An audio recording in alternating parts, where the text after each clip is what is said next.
Hey guys, in this video I'm going to show you how to change a page size in Foxit PDF Editor. If you find this video helpful, please consider to like this video and subscribe to my channel. In saying that, let's just jump straight into the video.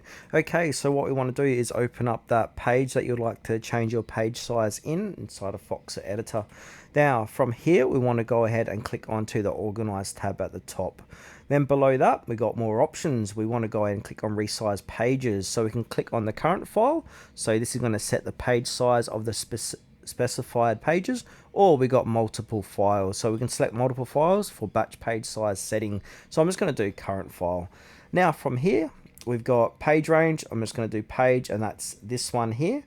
Now, all pages in range, then page size, fixed sizes. Then we can go ahead and set we can make it smaller. So say I want to do 80 by 80 and then go ahead and click on OK, and this is going to resize page contents.